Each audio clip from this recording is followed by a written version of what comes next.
Bonjour à tous et merci beaucoup à Noël et à la chorale des Échos du Salut de nous avoir conduits dans ce moment trop cool. J'aime beaucoup quand vous chantez.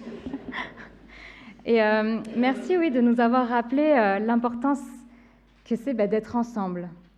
Je vais vous raconter une anecdote. Quand j'étais à la fac de théologie, on était à notre cours de dogmatique. On était en dernière année, c'était notre dernier cours de dogmatique. Et autant vous dire, à ce moment-là, les étudiants, ils prennent la grosse tête. Et notre prof de dogmatique nous avait demandé pourquoi Jésus est mort. Alors là, autant vous dire que nous, notre orgueil, on était là dans une question d'école de dimanche. Alors voilà, il y en a quelques-uns qui ont répondu pour nos péchés, pour qu'on n'ait plus de péchés, tout ça, quoi. Et le prof nous a dit oui, tout à fait, c'est pour notre salut, mais quoi d'autre?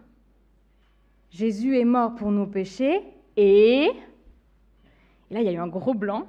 On s'est senti très bête, on s'est dit « Oh punaise, qu'est-ce qui se passe? Qu'est-ce qu'on a loupé ?» Et pour se constituer un peuple. Ah ouais? Et il nous a dit « Mais oui, l'évangile, l'Église, c'est l'évangile. C'est la preuve de ce que Dieu a fait. Jésus est mort pour chacun de nous et pour se constituer un peuple. » Bref, et tout ça pour dire que j'ai beaucoup aimé pouvoir chanter ces chants et vous écouter. Ça me rappelle aussi ce peuple qu'on forme et que le Seigneur doit nous tenir attachés à lui et attachés les uns aux autres.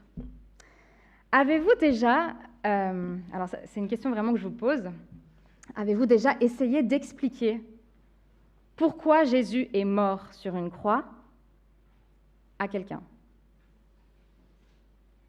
À quelqu'un, si possible, qui ne savait pas déjà la réponse. C'est facile. Vous avez déjà essayé de faire ça? Ouais. Pour ceux qui l'ont déjà fait, quel est le type de réaction que vous recevez en général? Une fois que vous l'expliquez, quel type de réaction vous avez?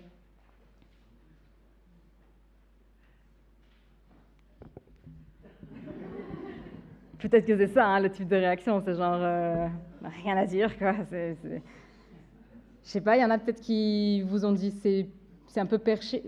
Ouais? Incompréhension, oui, c'est pas compréhensible. C'est un peu perché, peut-être, un peu d'autres choses. C'est de l'hébreu ou du grec. Ouais. Moi, Ah, ça ne parle pas. Ouais. Oui. C'est un peu déconnecté, quoi. Ouais. Ouais, tu connais ton catéchisme. Pardon? Oui, tu connais ton catéchisme. Ah oui, d'accord. Oui, c'est bien, t'as appris ta leçon. Oui. Choqué. Oui. Ouais, c'est scandaleux. Oui. Quel rapport nos péchés et Jésus, le mort de Jésus? Quel rapport? Ouais. Entre. Oui. C'est pas une question que tu me poses, hein? Non, ok. Enfin, on peut en parler, hein, mais bon, ça va changer le sujet de la prédication. Moi, une fois... Ah oui? Les gens n'en veulent pas. Les gens n'en veulent pas. C'est pas pour moi, c'est pour toi. C'est bien, ça te fait plaisir que Jésus soit mort sur une croix. Ouais. Que ce n'est pas vrai, que c'est juste une histoire, c'est une histoire pour les enfants. Ouais. C'est intéressant, hein, que globalement, elle est bizarre, ton histoire, quoi. Quand on raconte ça, c'est pas « Ah, mais en fait, c'était ça la réponse, ah, je comprends maintenant tout de suite ». Enfin, vous voyez, la première réaction, c'est souvent... Moi, une fois, j'ai eu une occasion d'expliquer vraiment ça parce qu'on m'avait posé la question et la personne m'avait répondu « C'est trop facile ». Et ça m'avait choquée. Je me suis dit « Hein ?» Il m'a dit « Non, c'est trop facile ». Bon. On est toujours amis, hein, mais voilà.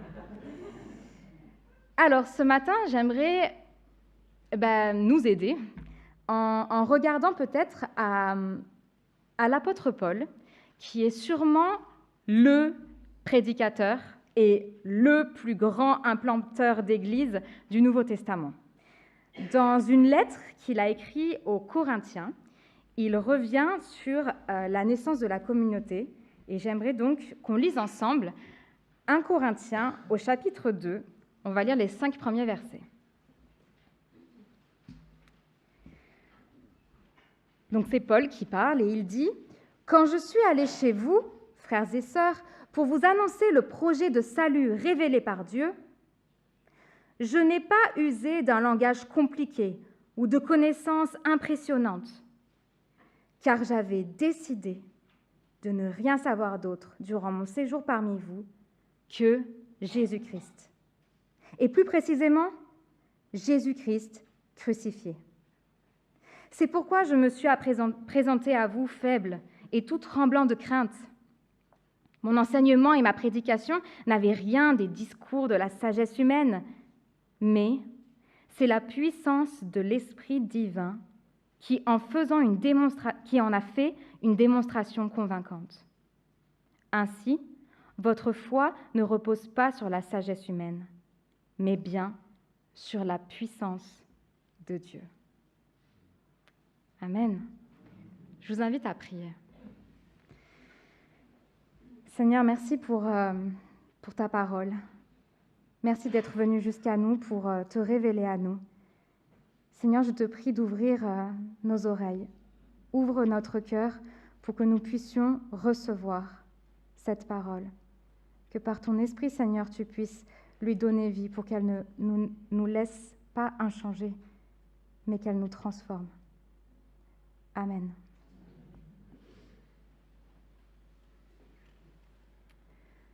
C'est un beau texte, hein? Je ne sais pas ce que vous en pensez. Quand je l'ai lu, je me suis dit « Waouh, quelle passion !» Alors, il faut dire que juste à ce moment-là, je ne sais pas si Paul était totalement passionné. Enfin, Paul, quand il écrit cette lettre, il se trouve dans la ville d'Éphèse et il reçoit des nouvelles de l'église de Corinthe. Et autant vous dire que ces nouvelles sont inquiétantes. Il y a plein de problèmes dans l'église de Corinthe. Autant dire, l'église de Corinthe, c'est l'église à problèmes. Tous les problèmes qui peuvent exister, ils y sont là-bas. C'est presque ça. Il y a des divisions, il y a des moralités sexuelles, du désordre dans le culte, des disputes entre les chrétiens. Bref, l'église est en crise. Et on peut comprendre que ces nouvelles aient bouleversé Paul, parce qu'après tout, c'est lui qui, 3 ans auparavant, avait fondé l'église. Et déjà, elle est fragilisée.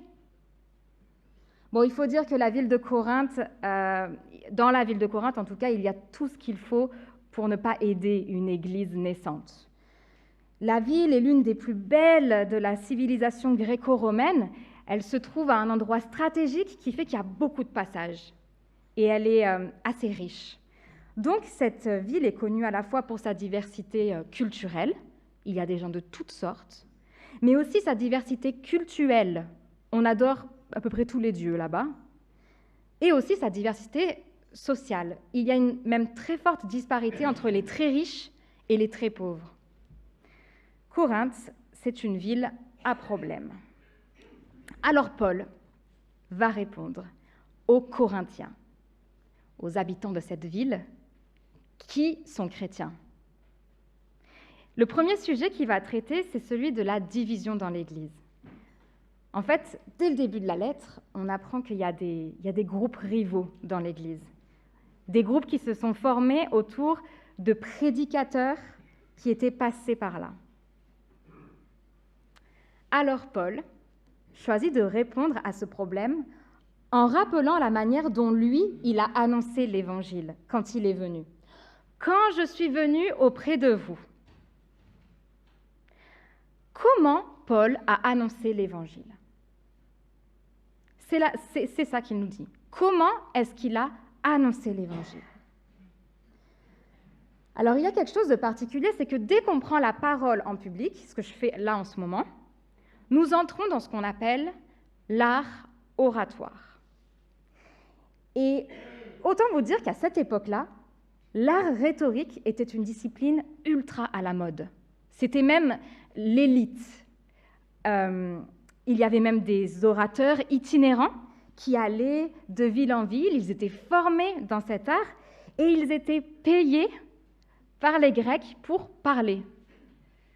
Là, vous voulez vous dire pourquoi? Mais en fait, c'était vraiment une ambiance. L'objectif, en fait, était de convaincre. On mettait souvent deux orateurs ensemble, on les faisait débattre, et celui qui avait les plus beaux arguments, celui qui avait la meilleure manière de parler, eh bien, celui-là, on lui accordait qu'il détenait une certaine forme de sagesse.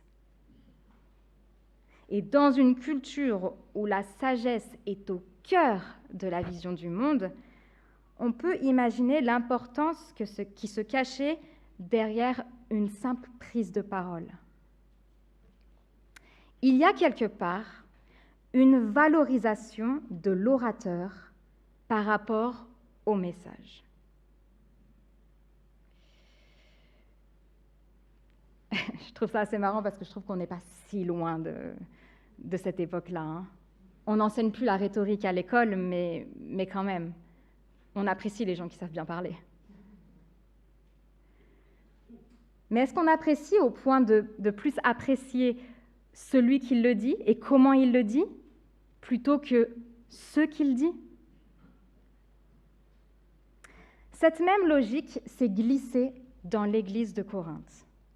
C'est pourquoi certains vont dire « Moi, je suis de Paul. Non, moi, je suis d'Apollos.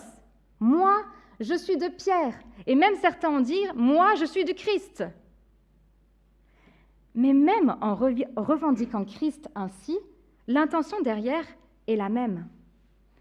Ils disent en gros « Moi, je suis du Christ et pas toi.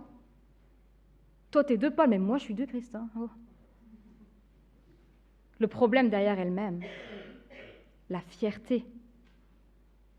En fait, les Corinthiens étaient de super critiques de sermons. Ils voyaient la prédication comme une performance artistique, au lieu de se critiquer eux-mêmes en tant que chrétiens.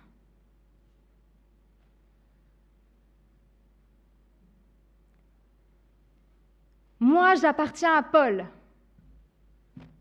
Mais Paul répond, est-ce que c'est Paul qui est mort sur une croix pour vous? Est-ce que vous avez été baptisés au nom de Paul? L'apôtre va prendre le contre-pied. Là où la sagesse humaine et la forme du discours sont valorisées, Paul va répondre par la sagesse de Dieu et par le fond du message chrétien. La forme contre le fond. Alors je tiens à préciser qu'il ne faut pas être si binaire que ça. Dans ce débat fond contre forme, Paul ne met pas la forme à la poubelle en disant qu'il ne faut pas s'en soucier. Sous-entendu, on s'en fiche de comment c'est dit, l'essentiel c'est que ce soit dit. Et la simple preuve est justement dans ses lettres. Je veux dire, qui a déjà lu Paul et ne l'a pas trouvé ultra convaincant? Il y a même des exégètes qui s'amusent à repérer les techniques rhétoriques classiques que Paul utilisait dans ses lettres. Mais, même s'il utilisait ces techniques-là, le but n'était jamais de pointer vers lui-même, à la différence de tous les orateurs de l'époque, mais vers Dieu. Quelque part, Paul nous demande « Qu'est-ce qui fait ton admiration ?» Celui qui prêche ou le sujet de la prédication?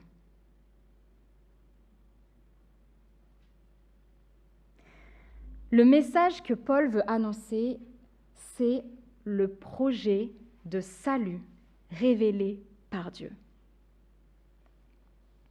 La seule chose qui intéresse Paul, c'est le Christ. Et le Christ crucifié. J'aime bien comme il dit ça là dans le texte. J'ai choisi de n'avoir que le Christ, c'est-à-dire le Christ crucifié. Comme s'il nous disait que Dieu a révélé son projet de salut dans la personne du Christ et dans son œuvre, le Christ crucifié. Oui, Dieu nous a révélé quel était son projet en Christ, dans sa vie, dans sa mort et dans sa résurrection. Je me suis demandé ça en venant ici, donc peut-être que je ne devrais pas le dire, mais je le dis quand même. Je me suis demandé si Paul ici insistait uniquement sur le fait que Jésus-Christ soit crucifié et qu'il n'y avait que ça qui était, que c'était que ça, et que la résurrection, il a laissé un peu de côté. Et je me suis demandé pourquoi est-ce qu'il n'insiste pas sur la résurrection aussi. Après, je me suis rappelé que dans la suite de la lettre, il y a quand même tout un chapitre qui est réservé à la résurrection, où Paul va dire, si vous ne croyez pas que Jésus est ressuscité, votre foi ne sert à rien. Donc, je pense que quand Paul parle ici du Jésus-Christ crucifié, il veut parler de la théologie de la croix au sens très, très large. La croix, le moment de la mort, mais aussi tout ce que ça représente, et donc réellement tout le projet de salut. L'essentiel est là, dans le projet de salut. Paul est le prédicateur de la croix. Il n'a que ça à la bouche. Et il a décidé de n'avoir que ça. Et je dois reconnaître que c'est quelque chose qui m'inspire. J'ai l'impression que c'est véritablement là que notre foi sera nourrie. Seulement en Christ et Christ crucifié. Pourtant, et vous l'avez dit au début, le message de la croix a quelque chose de profondément dérangeant. D'abord, le Christ ne colle pas du tout avec la figure d'un héros. Les héros grecs ne meurent pas comme des criminels. C'est une folie. De plus, le Christ ne colle pas avec la figure du Messie, saint et puissant. Quelqu'un qui demande à être adoré, ou qui mérite d'être adoré, ne peut pas être couvert d'une si grande honte en mourant sur une croix. C'est un scandale. La prédication de la croix n'a rien de glamour. Et Paul va même insister en disant que quand lui, il a apporté cette nouvelle, en plus, il était faible. Il était tout tremblant de crainte. Il n'avait rien des discours éloquents, remplis de sagesse des orateurs du monde. Il était fatigué, il était découragé, il avait peur des moqueries et du mal qu'on pourrait lui faire. Paul insiste sur la banalité de sa personne. C'est un mec ordinaire. Mais alors, comment un message aussi dérangeant, apporté par un homme aussi faible, peut avoir un quelconque impact? Message dérangeant plus orateur faible égale on n'en parle pas 2000 ans après, quoi. Alors qu'est-ce qu'on fait là, quoi? Ne sous-estimons pas le message de l'Évangile et la puissance de l'Esprit de Dieu qui l'accompagne. Ne sous-estimons pas le message de l'Évangile et la puissance de l'Esprit de Dieu qui l'accompagne.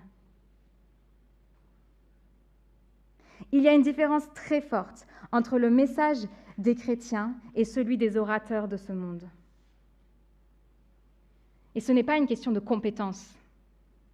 Quand nous prêchons l'Évangile, nous savons que nous ne faisons pas le boulot tout seuls. Tout simplement parce que ce n'est pas notre Évangile. Je ne vous prêche pas l'Évangile de Mélanie.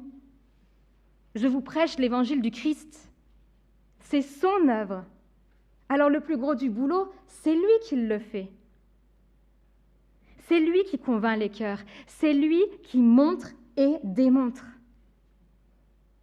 Ainsi, notre foi n'est pas fondée sur une sagesse humaine, ni sur un humain, ni sur des choses futiles de ce monde. Notre foi repose uniquement sur la puissance de Dieu.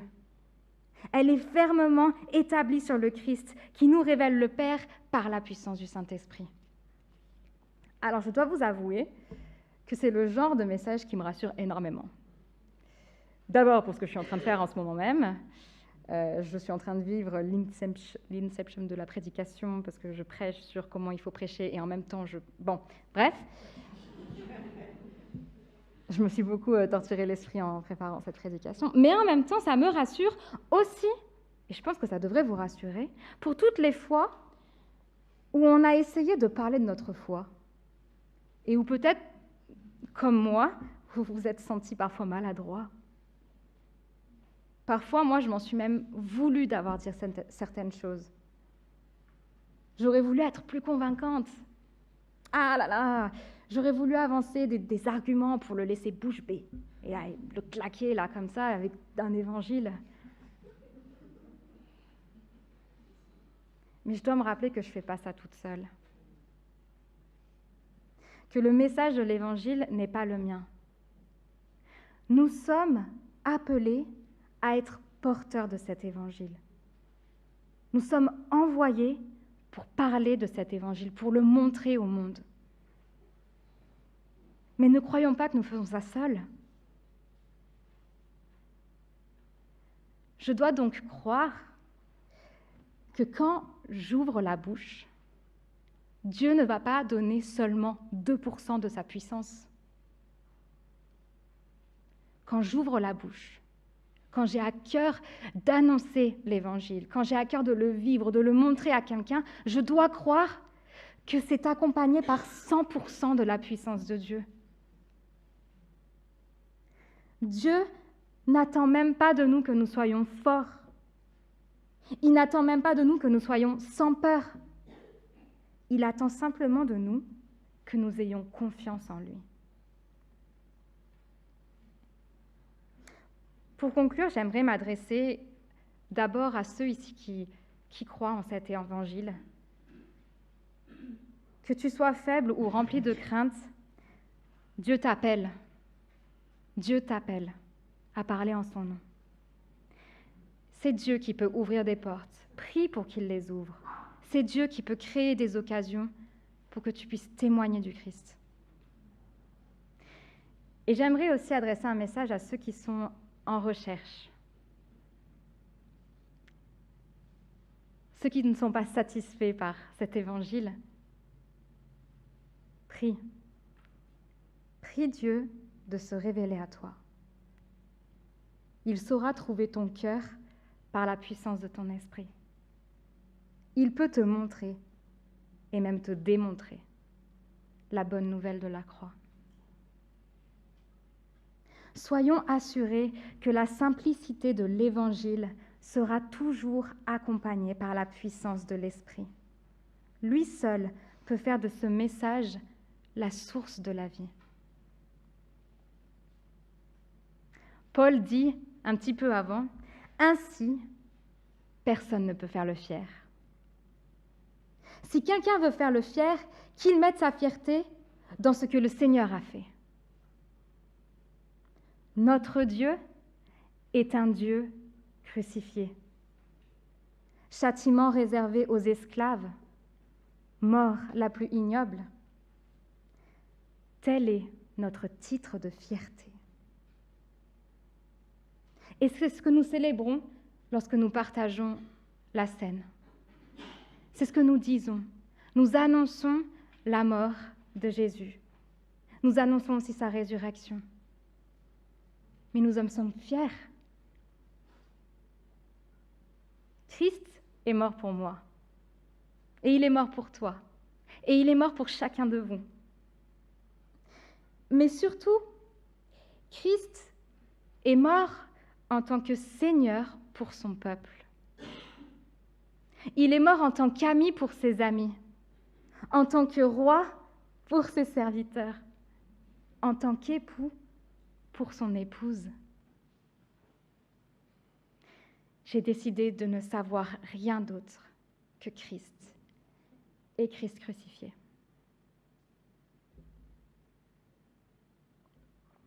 Plus tard, dans sa lettre, Paul dira « Le Seigneur Jésus, dans la nuit où il fut livré, prit du pain.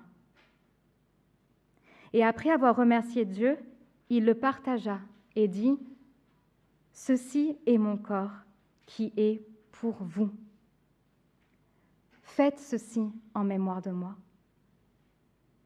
De même, il prit la coupe après le repas et dit, « Cette coupe est la nouvelle alliance qui est conclue grâce à mon sang. Toutes les fois que vous en boirez, faites-le en mémoire de moi. En effet, jusqu'à ce que le Seigneur vienne, vous annoncez sa mort toutes les fois que vous mangez de ce pain et que vous buvez de cette coupe. »